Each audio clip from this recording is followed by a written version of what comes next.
All right, so last week, verse 23, we're in Shemot, which is also known as Exodus, chapter 29. Verse 23, we believe, was cut off by YouTube. So we're going to start there this week. We pick up in English, and round bread 1, and cake bread oil 1, and wafer 1. Basket the unleavened bread that two faces Yahweh. So it's vehikar, and round. It's circular. So it's either a round piece of bread. You've seen them. They're like this big, and well, they can actually be a little bitty, but there's no size limit or minimum. But you've seen them. They're round, kind of puffy like this, a round loaf.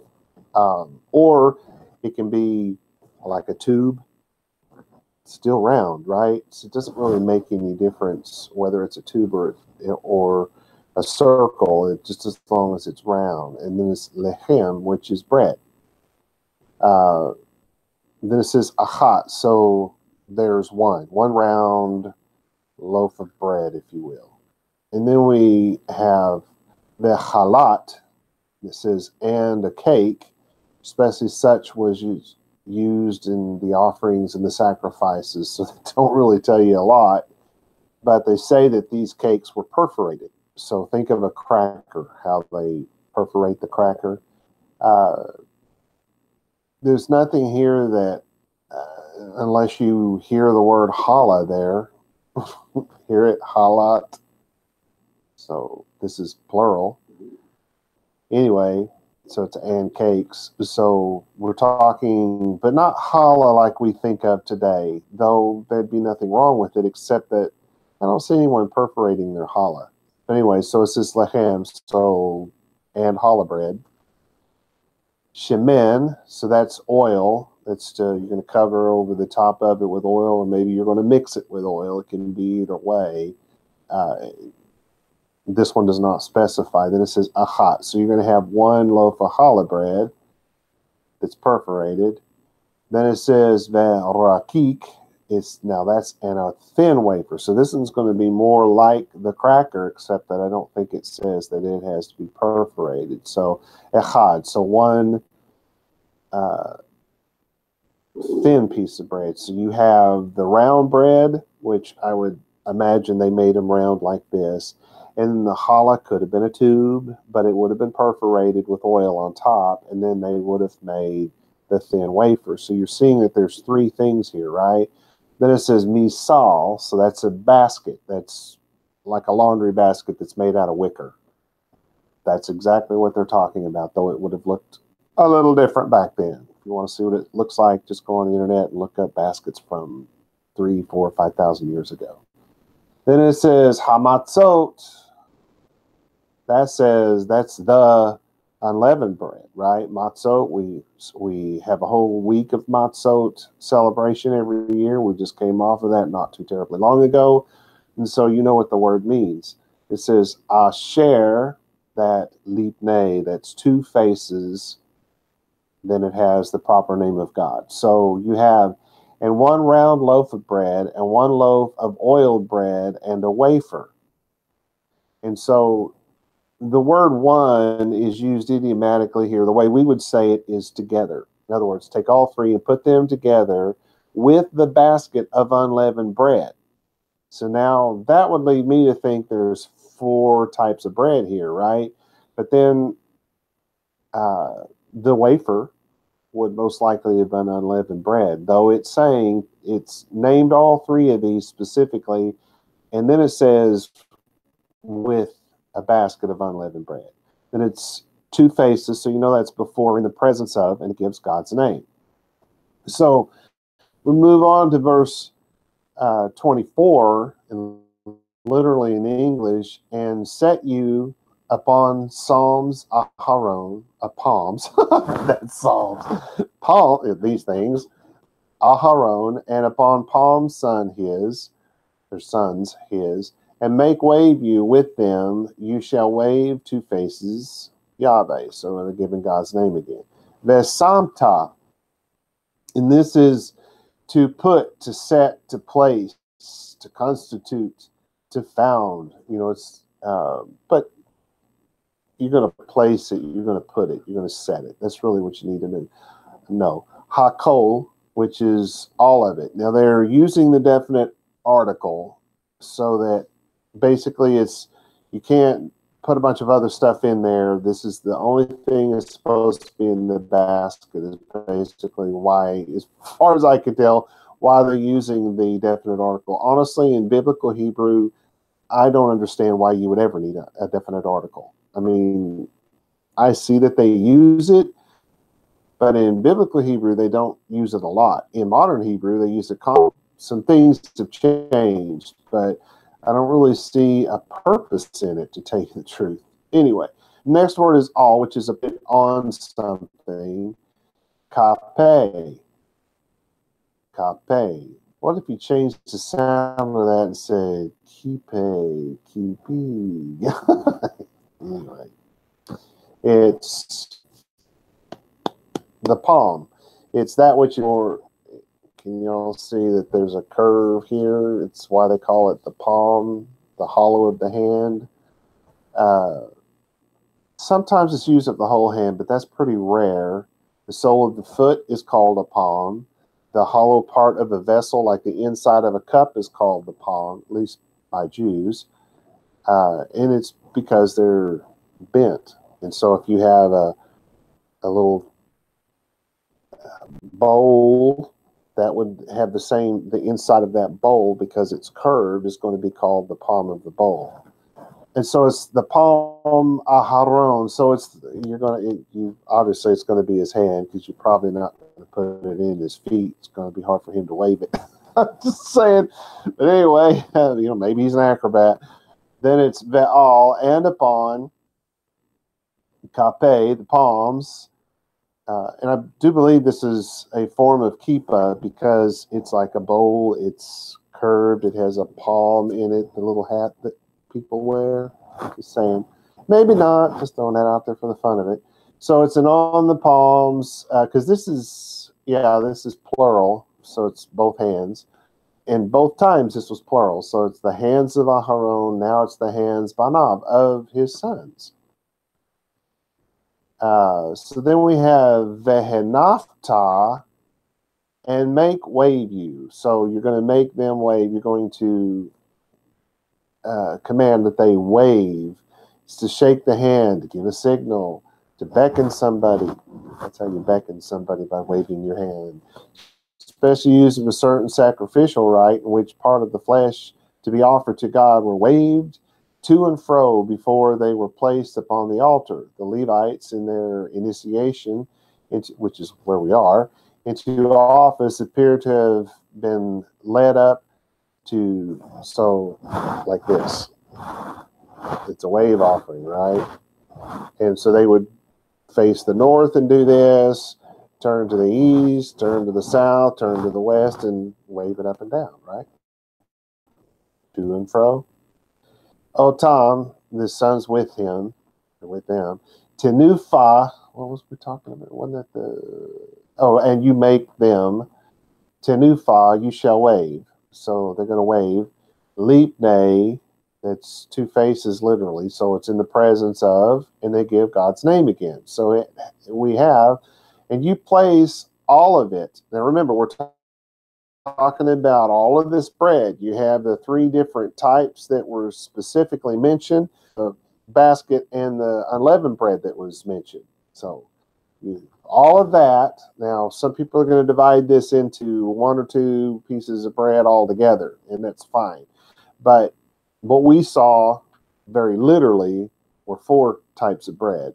Anyway, and you place all of it in the palms of Aharon. So remember, it's in the basket. So you're going to place this in the palm of Aharon and in the palms of his sons, and you make a wave offering with them. You shall wave it in the presence of, or before, Yahweh.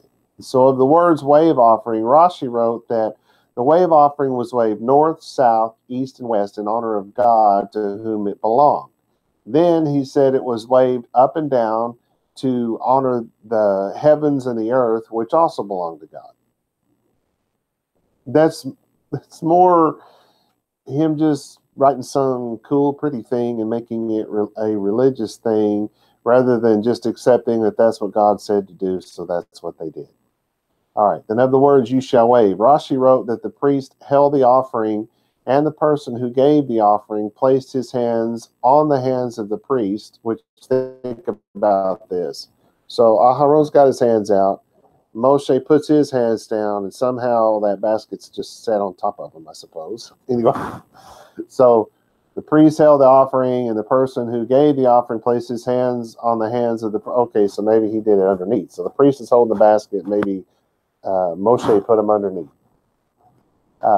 Because it's saying, you know, it's telling him, you do it, Moshe, you do it. So, and you do it with them and all that kind of stuff. And so they suppose that Moshe literally has to do this with it. His hands have to be on it, and the son's hand, and everybody has to grab around this. Hopefully they make a really big basket so that everybody has room to get their hands under this thing, right? Come on now. It's not like it could be that way. It doesn't really matter. If that's the way they wanted to do it, then that would have been okay. But that's really not the way Bible Hebrew worked. The way Bible Hebrew worked was that Moshe gave the command for Aharon to do this, and Aharon did it. Then, as time went on, and we had new priests and high priests initiated to the office, they did it. They being the sons of Aharon. It's still Levites doing this. So that's how everybody does it over time. But anyway, Rashi said the priest held the offering, and the person who gave the offering placed his hands on the hands of the priest, and they waved it together. Thus he believed that Moshe acted as priest and Aharon acted as the offerer. In verse 27, even Ezra and the Babylonian Talmud in Menachot 62a define Hanaf. It says in Hebrew, Vehenafta, Naft, Vehanafot. That's what it would be. Make wave to mean moving back and forth. But the verb also idea of moving up and down. In fact, in chapter 20, verse 22, Onkelos translated the same words as lift it as a lifting. So it can be up and down, or it can be side to side, or it can be up and down and side to side. Nobody knows if there's anything exact here, is all I'm saying. Okay, so let's move on to 25. Literally in English, and to take you with them, from hand them the altar, and make burn you upon the burnt offering to soothing, to faces Yahweh, burnt offering he to Yahweh. Okay, so the lakakta, so you hear the word kak, that's to take, to stick together, to adhere, to take for oneself. It's used of a man taking a wife, because they're joining something together. So you're going to take otam with them, mi yadam, and this is from hands, them, so from their hands.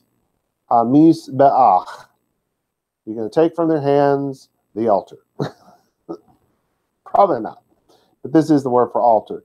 Vehi ketarta, and make burn you. So you're going to take this offering from their hands and place it on the altar. So here it does sound like Moshe is doing something. He is taking it from their hands and placing it on the altar, right? But that's not how it works. The way it probably went down, and again, this can go either way. It doesn't matter. But the way it probably went down was he told them, okay, once you do the wave offering, now you put it on the altar. So anyway, it reads like Moshe's taking it from their hand and putting it on the altar. But the way it works in Hebrew is it's really more likely that Moshe gave the order and Aharon did it himself. So it says, all which is on ha'olah, the burnt offering, le'reach. So here we have soothing, or to soothe. It's an odor or scent which anything exhales or emits. So if you put it on the altar, what's happening? The smoke and the scent of that is moving up. and moving out because everybody's going to smell it, right? So that's the scent moving out. So it's then we have the same word, nihoach. We had reach, and now it's nihoach. So it's to soothe. It will be soothing, basically. But it's the same word. Is it? It doesn't look like the same word.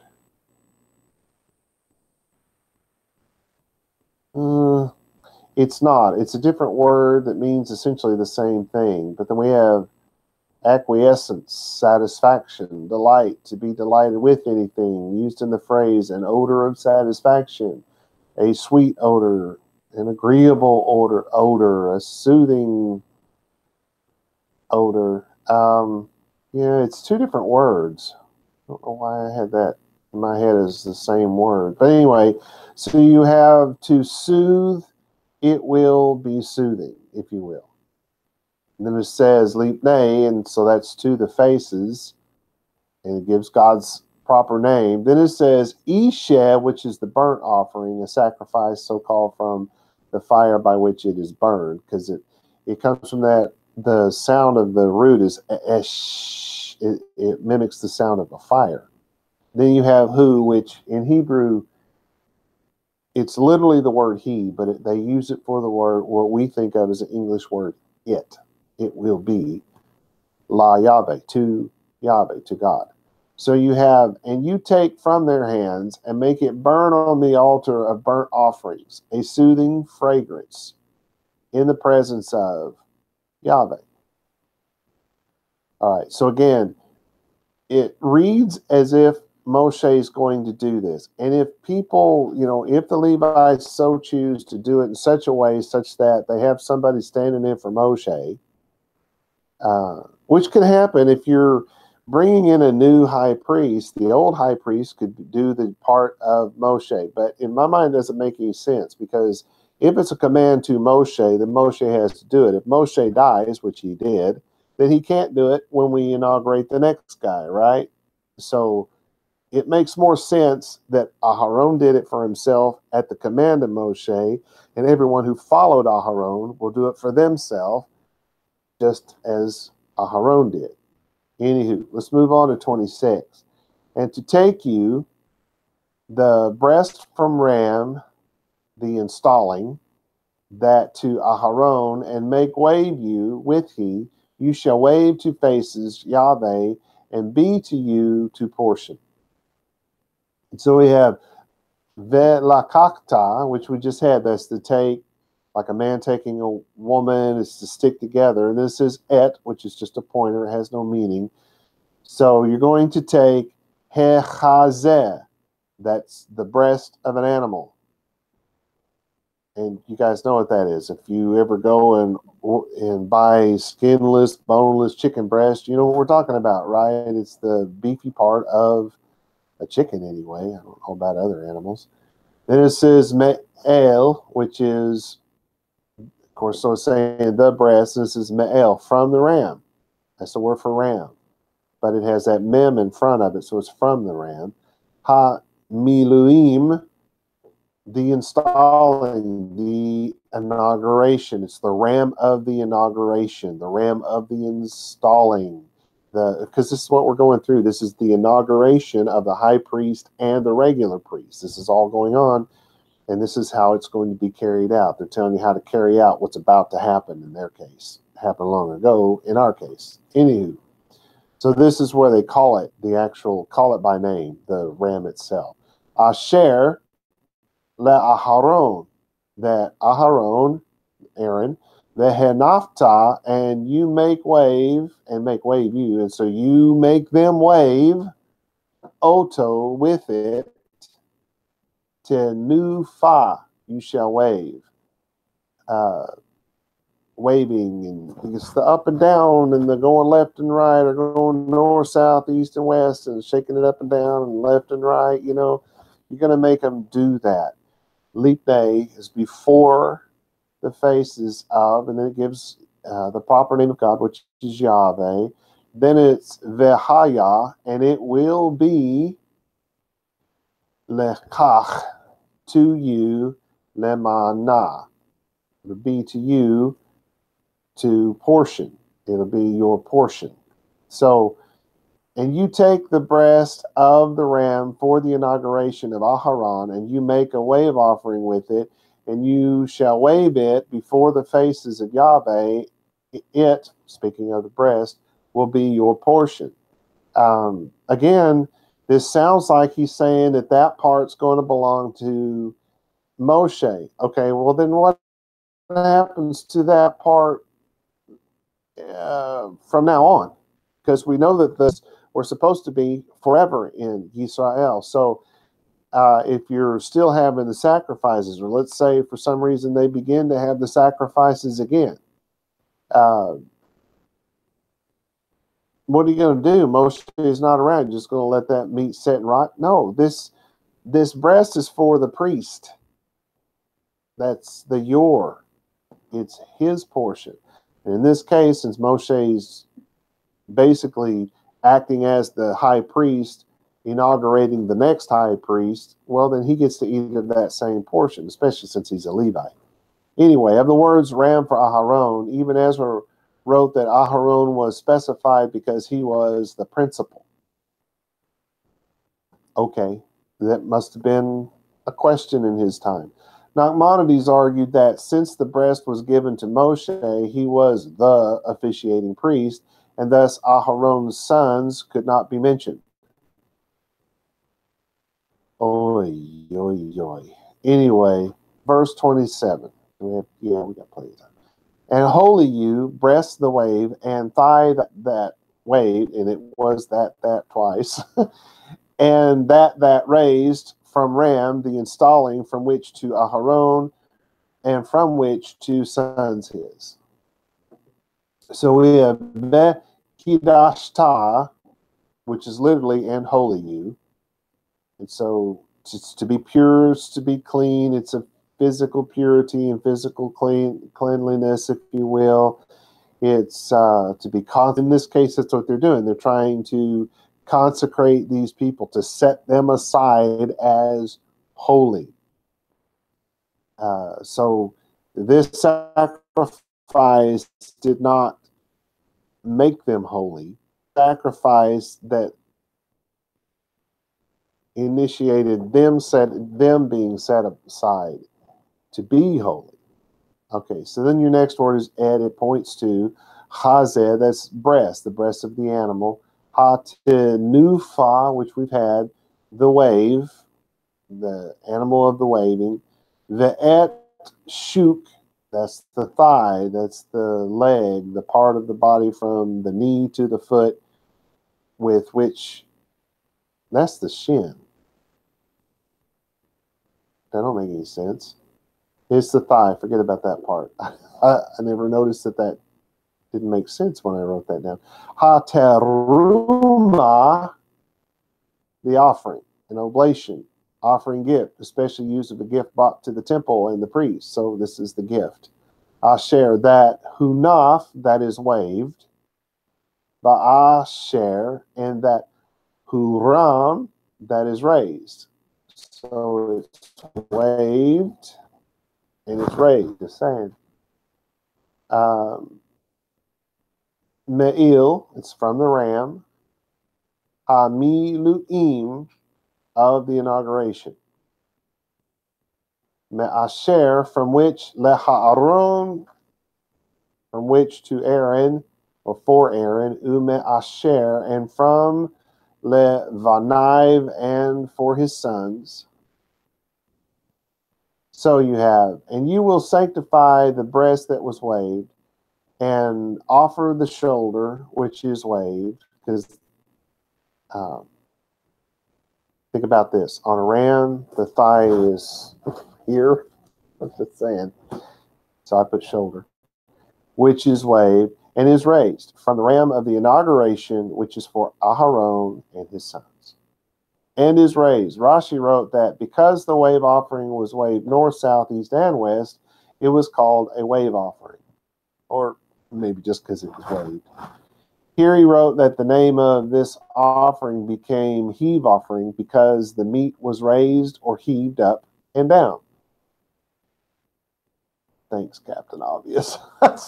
Anyway, some of this stuff just seems like, really? You felt like you had to say that? But you have to remember in the time that these guys lived, illiteracy was just rampant in their world. And the education just was all but non-existent. So the questions that were asked were questions that people that had no knowledge at all. And so these guys were dealing with some very uneducated people, and arguments no doubt sprung up because everybody felt like their opinion should matter. It's a Western idea. It's not. In the Bible, your opinion doesn't matter unless you're educated. If you have the education in neurology, your education, your opinion about the Bible does not matter. But if I need a neurosurgeon, and that's what you are, then I want to talk to you about neural surgery, then your opinion matters. Your opinion was tied to what you actually knew. So did that mean you had to go to school to college to have an opinion? No. If you're a carpenter that never went to school, but you're really good at what you are, people are going to listen to your opinion about carpentry. But they're probably not, in the Bible times, they would not have listened to your opinion about the Bible. So that's a very Western thing. And these men were faced with that sort of thing at the time. And I have to keep reminding myself of that because it's like, like I just said, thanks, Captain Obvious. Well, it was no doubt not obvious in that time. Anyway, so we're on verse 28. It says, and be to Aharon and to children his, to statute eternal. That's what I was saying a while ago. It's eternal. It goes on and on. From children Yisrael for heave offering, and heave offering it will be. Yisrael from sacrifices, peace them, heave offering them to Yahweh. All right, so we have the Haya, and it will be, it will exist, it will come to pass. Any of those things are acceptable. Le Aharon, for Aaron, or to Aaron, literally. Ule Vanaiv, and for his children, and to his children. Again, that's just literal. Lekach, that's a statue that which is established, an appointed portion of labor, a task, a defined limit, a boundary, if you will, an appointed law, a statute, an ordinance. That's what this is. Olam, that's eternal. This is an eternal ordinance. There is never going to be a time when this is not supposed to be followed. You can hide behind, well, we don't have the temple on the Temple Mount, but that's not what the Word of God says. It says you're supposed to do this all the time. I know that any Christian listening would say, well, wait a minute, Jesus died and he was a sacrifice. We don't have to do the sacrifices anymore. It doesn't even say that in the New Testament. Even if you're of that mindset and you believe that Jesus died and that, his sin reconciled Yisrael, which if you're Christian, you don't believe that. You think that it got rid of Israel and it gave the true Israel is now the Gentile Christians, right? Because that's what Christian teaches. But let's say you accept that somehow. Let's say you're Messianic Christian and you accept that. You still don't have that in your book. That book doesn't say that. And I know this because I translated that entire book. I know it doesn't say that. He was the sacrifice. If you follow it and believe it, then Yeshua, not Jesus, was the sacrifice that reinstated the covenant between God and Yisrael. It did not get rid of Yisrael and do something new. It reestablished that covenant that was broken by Yisrael, not God. So even if he did that, even if that's real, even if you, whether you believe it or not or accept it or not, wouldn't matter. Let's say it's real. What it won't do is stop God's eternal word. It was never intended to do that in the first place because it was written by a Jewish rabbim who would never have said something like that. But so let's say You're just going to accept it all and say, okay, he was the sacrifice, because what you would know is that means we all have to go back to living according to the Torah. That's what the whole point in it was, if you know your Bible at all. But let's just accept that, okay? Well, if we do accept that, it does not suddenly make God change his mind about stuff. It doesn't suddenly make God somebody he is not. God said that he never changes. And when he gives an eternal law, that eternal law is never to stop. So this is an eternal law. Regardless of Jesus, yes or no, it doesn't matter what you believe. If it's no, this is still supposed to be taking place. I'm just saying, there's no excuse. You can't just go out and say, well, we don't have a temple. God didn't say that in any part of the Bible.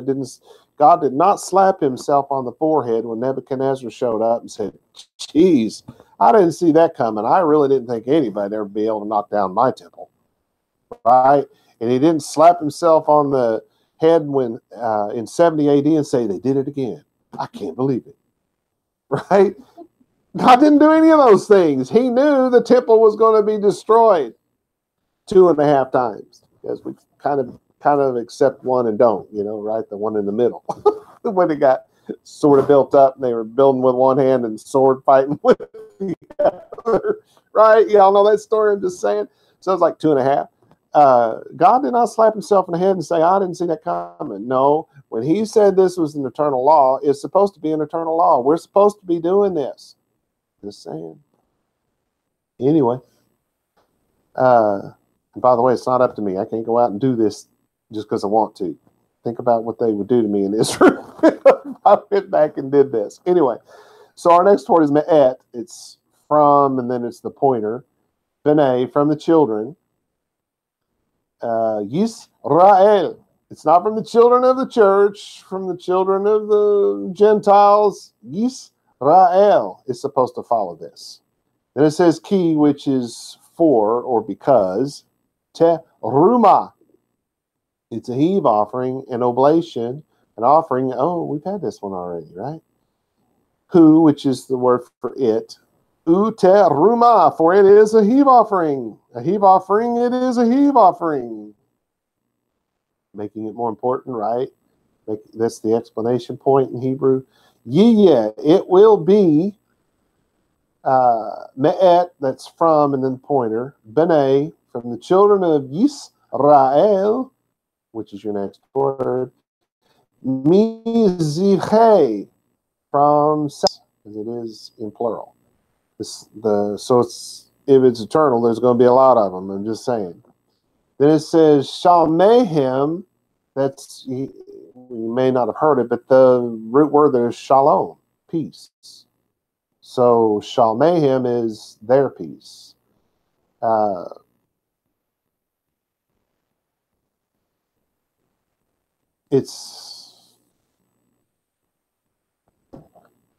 If you're in violation of your covenant and you make an offering to reestablish your covenant, then that's a peace offering. If you make an offering because the Torah says, well, if you've done this, then you got to go back and you got to pay the guy this plus 5% and make an offering of, a goat, a cow, and a ram, a goat, a cow, and a bird. Well, that would be a peace offering, right? It's not that you're trying to make God who's unhappy happy. That's not what this is. It's that by doing all the things that God told you, that becomes the peace offering. So if all you were told to do was just go and apologize, that's a peace offering. If all you were told to do is just get back on the path, that's a peace offering. Getting back to the right place with God is a peace offering. Anyway, terumatam, that's their heave offerings, la Yahweh, to Yahweh. So your translation. And it is to Aharon and to his sons an eternal statute from the children of Yisrael, for it is a wave offering, and the wave offering will be from the children of Yisrael. From their sacrifices of peace, they will wave it to Yahweh. All right, of the words an eternal statute. Rashi wrote that this verse made the breast and shoulder of every peace offering be given to the priest. I agree with that. From the children of Israel, those words. R. Allen wrote, that's me, since they, Israel, donate the ram. Jeez, am I starting to sound like these guys? I don't know if y'all got that. It says, and it is to Aharon and his sons an eternal statute from the children of Israel. For it is a wave offering, and the wave offering will be from the children of Israel, not from the Christians, not from anybody else. It's from the children of Israel, since they, Israel, make the donations. Since they make them, it's from them. Anywho, we'll move on. It was way funnier in my head. And so in verse 29, literally in English, and garments the holy, that to Aharon be they, to sons his, after his, to anoint in them, and to consecrate in them, hand them. We kind of already had this verse, but we'll go through it again, since they repeated it. Uvigde, and garments, beged, is the base word here. It's a covering, it's clothing, it's their garments. HaKodesh. So it's the holy garments, is how we would say it. Asher, that le Aharon, that are for Aharon. Ye, you. They will be Levaniv, for his sons. Aharav, after him. The ones that come after him, behind him. And his sons in this case are not necessarily going to be the children that he fathered. His sons are going to be the high priests that come after him. These are the clothes that the sons that come after Aharon are going to wear. Lemashcha, and this is for anointing. It's the pouring of the oil on something. That vahem, in them, they'll be anointed in them, ule male, and they'll be consecrated. Vam, in them. Then you have the word et yadam. So yad, their hand, is to give them their power, to give them their authority, to set them in place, is to give them their hand. Okay, so 29, and the holy garments that are for Aharon, they will be for his sons after him, to be anointed in them, and to be consecrated to their position, which is why it says in their hand. That's their position. Of the words, his sons after him, even Ezra rightly pointed out that his sons after him referred to his successors to the position of high priests. So see, that's not just Rob saying that. That's other people said that. Rashi and Ibn Ezra both wrote about the successors wearing clothing like Aharon's. I'm guessing they didn't think the original clothing would last for all eternity. And I'm just saying what I'm saying when I'm saying what I'm saying. That's all I'm saying when I'm saying what I'm saying. Do you know what I'm saying? Anyway, the words to be anointed in them. Rashi and Rashbam wrote that the priestly garments raise these men to the office. It's kind of like and saying that by putting his uniform on, that makes him a police officer. So it's not exactly, but you're not allowed to wear it unless you have the office, right? Nachmanides wrote that these men were inducted to this position by wearing these garments. Again, not exactly, but it does go with that idea. I honestly don't understand the disagreement between those two. Think about it. Rashi and Rashbam wrote that the priestly garments raised these men to the office. Nachmanides, arguing with them, wrote that these men were inducted to this position by wearing these garments. You figure it out. I can't. All right. Of the word be consecrated, rather. That's in them. Be consecrated in them. It's an idiom to their positions. The Sepharno states that since this is an eternal inauguration, the The ceremonies and sacrifices connected to it were unnecessary to his successors. I have some Levite blood in me. Does this mean that I could sew some holy garments together and they would be very holy if I did the sewing? Just saying. If I did and then can I declare myself to be the new Kohen Hagadol? For that matter, after so much time has passed between having a temple and temple Kohanim, temple priests, are we really okay with letting a small community of self-proclaimed Jewish leaders decide who is to take this position? Further, even if we did accept something like this, would the new guy just start working as Kohanim Hagadol, or would he be put through this ceremony? Just throwing it out there. I am in utter disagreement of the Seforno on this. This is ridiculous. What this is, since we don't have a temple and we don't have control of Israel like we should, Moshe Dayan is the guy to blame for that. He caved into pressure from America mostly, some from Europe, but mostly America. America did this, and he caved in. He should have just stood his ground and said, not no, but holy no. That's almost as funny out of my mouth as it was in my head. Anyway, he just should have said no. Just should have said no, Joe. Just saying. But he didn't, and he gave it back. And so now we don't have control of our own temple. This temple means nothing to the Arab world. Nothing. They talk about blowing it up along with everyone else in Israel on a daily basis. This is not a holy site to them.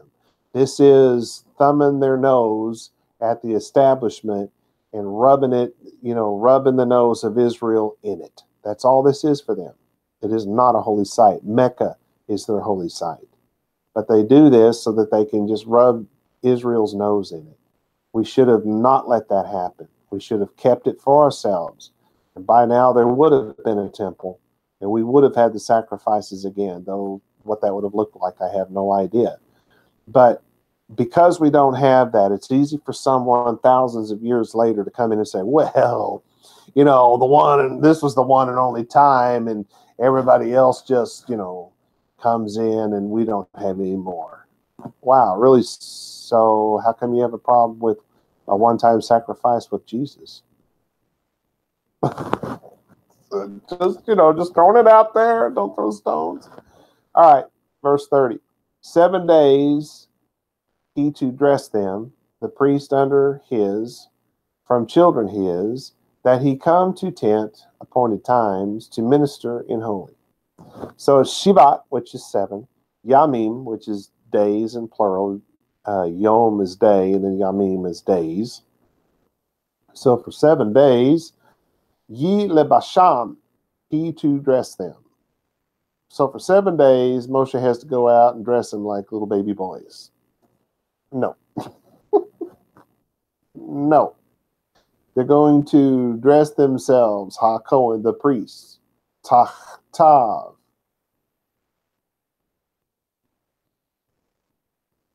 And the priests under him, Mi Banai, from his children. So it's the high priest and the priests are going to wear this clothing for 7 days. Asher, Yavo, so that come, going to tell us where they go to, L2, Ohel, they come to the tent.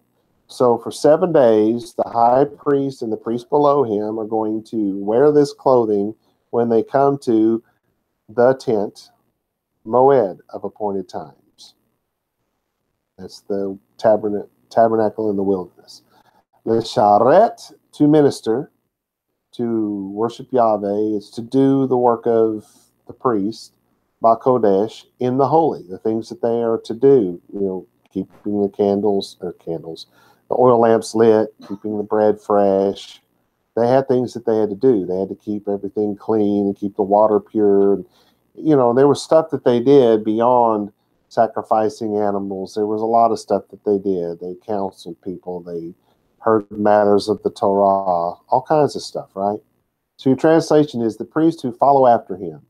from his children will wear them for 7 days. This is the garments that we just spoke of, when he enters the tent of appointed times to minister in the holy. So it's a 7-day rotation, in other words. Rashbam, of the word 7 days, Rashbam wrote that Moshe officiated for 7 days, and then Aharon and his sons took over on the 8th day. 8th day, you ask? Well, some believe that the daily sacrifices continued from this day on, since there was no high priest and regular priests. There was now, I was going to say that didn't make any sense. Since there was now a high priest and regular priest, they felt like this was the point when the daily sacrifices started, and that they never stopped. Though this would be almost impossible in the wilderness. Though not, it is possible, but it would be closer to impossible than possible. So anyway, verse 31, and ram the installing, the ram of the inauguration, you shall take and boil you flesh it in place holy. So it's ve'et, so it's and then the pointer, el, which is ram, and ram, ha miluim, the ram of the inauguration. So it's not, you're not going to grab another one. It's this particular ram. Tikach, you're going to take. You shall take it. Uvi shalta, and you will boil it. You know what that means? You put it in a pot with water and boil it, right? Et, which is the pointer, bisaro, and its flesh, bemakom, that's in the place, kadosh, it's going to happen in the holy place. So your translation, and you will take the ram of the inauguration and boil its flesh in the holy place. Of the words in the holy place, Nachmanides wrote that even though this was a special place, a special peace offering, it was to be eaten in the court of the tent of meetings, because in the end, it was still a peace offering. This will make sense as we go on further, because he's referring to things that we haven't covered as yet, but I don't see any reason to disagree with him on it. All right, so 32, starts at 20, I'm starting to read right to left again. And eat Aharon and sons his, flesh the ram, and the bread that in basket, entrance tent, appointed time. So here, right away, we see that he's right about it being eaten at the entrance of the tent. So ahal, that's and eat, to devour. So they're going to eat like animals? No. This is just to eat.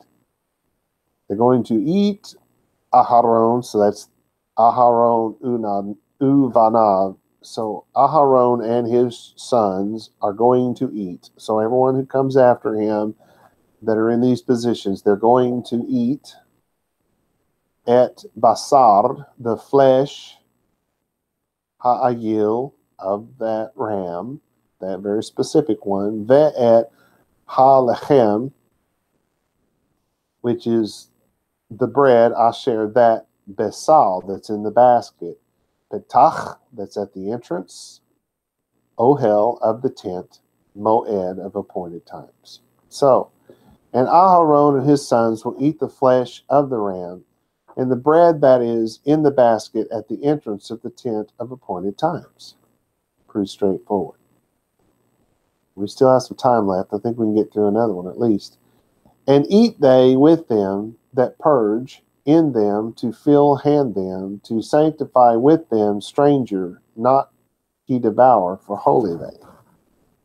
So the achlu, and eat they. So, and they will eat otam, and they that are with them will eat asher, that kupar, to cover. This is the word for kippah.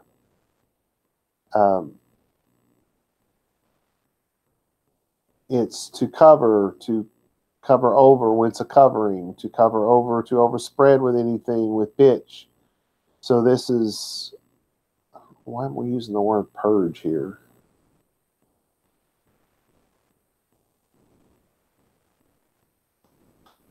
Got a note here that might help explain that. Torah rebellion, which we know is sin, has never been washed away. It has always been covered over by blood. Being washed in the blood was a process of covering over the body with the blood of the sacrifice. The Torah rebellion or sin does not go away. It is not as though we have never sinned. Rather, our Torah rebellion, our sin, is always with us. But our punishment is dealt out to our Redeemer, whose blood is shed in our place, to help a Christian understand that. So the covering, when you are washed in the blood of a sin offering, that's a covering. You still committed the sin. To this day, Moshe is still a murderer because he murdered a man. And David is still a murderer and an adulterer because they did those things, right? And to this day, that's still with them. There will never be a time when they didn't make these things, didn't make these mistakes and do these bad things, right? So how do they get into heaven? How do they get forgiveness? Well, their sin is covered over. Their sin, they're not covered over. Their past is not covered over. Their sin is covered over by the blood of a sin sacrifice. Okay. Bahem, that's in them, lemale, to feel et yadam, their hand, lekadesh, kadesh, to sanctify, to become set apart. Otam, that's with them. Bezar, that's stranger. It's and a stranger. Azar, not azar, but the word a space Z-A-R. Azar. Hear the word zar? To turn aside, to depart, to turn away from, to lodge in anyone's house, to visit someone, hence to be a stranger, especially of another nation, an alien by birth. Funny that they use that word for zar, right? Anyway, zar is the word for stranger. Then it's lo, a stranger will not yochal, they will not eat it. Ki, which means for, because, kodesh, because it is holy. So, and they will eat those things. It says with them, but that's idiomatically used. We would say those things, and they will eat those things, which cover them to establish their position, their hand, their position. But a stranger cannot eat it because it is holy. They will eat. Rashi wrote that since Aharon, his son, and his sons were the subject of this verse, the subjects from that point on are the bringers of the sacrifice. Even Ezra said that the stranger, or layman, as he called it, was a person who did not descend from Aharon.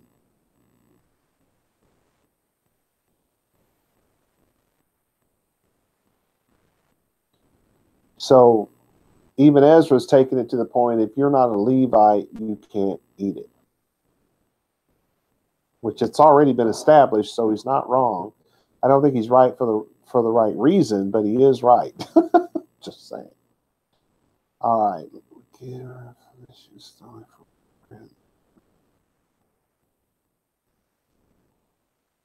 I just don't think we have enough time to get through another one, so we'll stop here and pick up next week, 34.